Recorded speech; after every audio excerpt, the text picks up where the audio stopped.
यीशु कौन है? क्यों उसके अनगिनत लाखों अनुयायी इस आदमी के नाम पर प्रार्थना करते हैं? क्यों करोड़ों लोग युगों से असीम शांति और अनंत आशा के लिए उसके नाम का आह्वान करते रहे हैं? आखिर कौन है यीशु? क्या आप उसकी जीवन गाथा जानते हैं? क्या आपने उसके चमत्कारों के बारे में सुना है? क्या आप उसकी चिकित्सा शक्ति के बारे में जानते हैं? हां, यीशु के नाम में एक शक्ति है, लेकिन उसमें इससे भी कहीं अधिक बहुत ज्यादा है। क्या आप अपने नए जीवन को समझते हैं जो यीशु के साथ हो सकता है? क्या आपको चमत्कारिक आजादी और मुक्ति के बारे में बताया गया है जो यीशु आज भी पीड़ित लोगों को देते हैं? और यदि ऐसा है तो अगला संदेश यीशु कहे जाने वाले इस व्यक्ति के बारे में आपकी समझ को गहरा करेगा।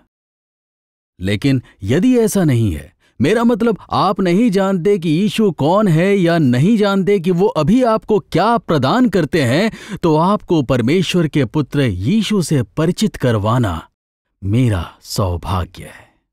उसकी कहानी को बेहतर बताने के लिए हमें बहुत पीछे प्राचीन इज़राइल की तरफ देखना होगा।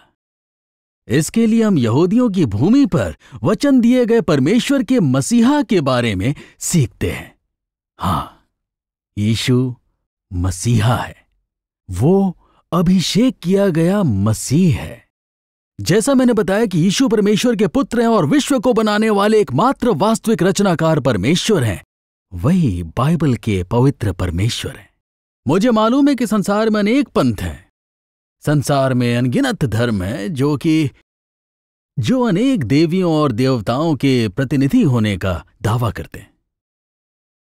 लेकिन कृपया किसी भी उलझन में ना पड़ें। मेरा वादा है कि स्वर्ग में केवल एकमात्र परमेश्वर है। उन्होंने स्वर्ग और पृथ्वी को बनाया है, और यही है बाइबल के पवित्र परमेश्वर जो आपसे प्रेम करते हैं। और उन्होंने अपना प्रेम साबित किया है यीशु को भेजकर, जो परमेश्वर के एकमात्र पुत्र हैं। उसे हमारे पापों से मुक्ति के लिए भेजा गया था। आप इस कार्यक्रम में यीशु के जीवन और शिक्षाओं के महत्वपूर्ण पहलुओं को दोबारा अभिनीत देखेंगे। ये एक सच्ची कहानी है। यीशु का जन्म 2000 वर्ष पहले एक सामान्य यहूदी परिवार में हुआ था। उसके माता पिता इज़राइल में निर्धन मेहनत करने वाले वर्ग से ताल्लुक रखते थे, लेकिन यीशु सामान्य नहीं थे, वो विलक्षण थे। परमेश्वर ने यीशु को इस दुनिया में ठीक उसके चुने हुए वक्त पर भेजा था। आम आदमी के लिए इज़राइल में जीवन बहुत मुश्किल था। उन पर रोमन साम्राज्य का शासन था। प्राचीन इज़राइल में नागरिकों को बहुत कम आजादी प्राप्त थी। हेरोड जैसे हिंसक और क्रूर व्यक्ति को रोम ने शांति कायम रखने के लिए नियुक्त किया था, लेकिन ऐसा करने में इन क्रूर और स्वार्थी नेताओं ने यहां के लोगों को रोमन अत्याचारों से दबाए रखा।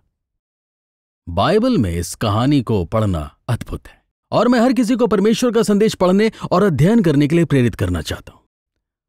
और अब मैं यीशु के जीवन को बदलने वाली कहानी को बाइबल चित्रकथा के माध्यम से दृश्यों के रूप में प्रस्तुत करना चाहूंगा। आप जो शब्द सुनेंगे वे सीधे धर्म ग्रंथों से लिए हैं, और जो कहानी आप देखेंगे वो प्रशिक्षित अभिनेताओं और अभिनेत्रियों ने पेश की है, जो घटनाओं को दोबारा सजीव करते हुए आपको नाटकीय ढंग से इतिहास में ले जाते हैं। अब मैं ये सुनिश्चित करने के लिए बेहतर कार्य करूंगा कि हर कोई जान ले कि इस मनोरंजक यात्रा में क्या उम्मीद की जाए। मैं चाहता हूं कि आप यीशु के जीवन और उद्देश्य को पूरी तरह से समझें। वो मेरा मसीहा है, वो परमेश्वर का पुत्र है। मुझे एक तरह से टूर गाइड समझें, जो परमेश्वर के पवित्र संदेश के दौरान इतिहास की यात्रा में आपके साथ है। यह कार्यक्रम एपिसोड की सीरीज का शुरुआती बिंदु है, जो बाइबल की घटनाओं को वर्णित करेगा, वो भी दृश्य रूप में। यह सीरीज कहलाती है आज परमेश्वर के साथ, और इस पहले एपिसोड में एक अवलोकन सुनिश्चित करेगा कि आप यीशु के जीवन की मूल बातें समझें।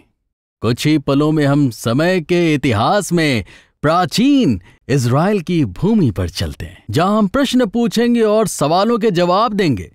युगों से चले आ रहे सवाल, आखिर कौन है यीशु?